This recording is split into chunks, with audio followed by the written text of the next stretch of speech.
cool thing about our tracks in itself, for starters, is that each track has in it far more content than any other racing game's track. In a regular racing game, when you race track number 1, you can play that game for 20 hours. You go back to track number 1, it's still the same track you played originally. And in split second, as you go through the game, you can unlock these new power plays. And we also have lots of split routes that are opened by triggering explosions in the environment and destruction.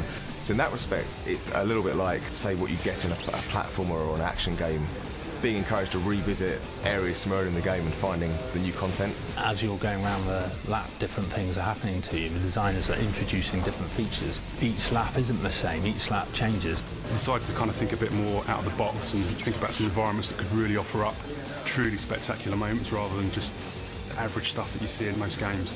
The dockyards, airports, you know, it's the sort of thing you don't really see in most racing games. What's really cool with the cars is that you start the game, and as you go through it, you get given these 30 cars. You get awarded them by winning episodes in the TV show. And as you play through the game and you unlock certain achievements, these achievements are actually represented on your car as decals.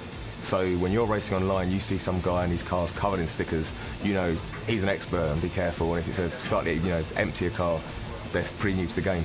It really means that the car itself, it actually evolves with you as you play the game. We kind of wanted to steer clear of kind of compact cars and hot hatches. We wanted something that feels big, meaty, that feels like it's, it could handle the kind of destruction that's been thrown at it by the game.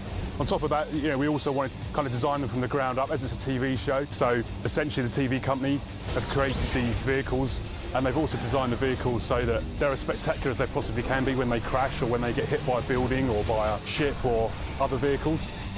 We didn't want one car to be miles faster than others. Ultimately, they all need to be competitive. So really, it's more about their handling characteristics rather than their handling abilities. If someone wants to take the car from the start all the way through the game, they can do.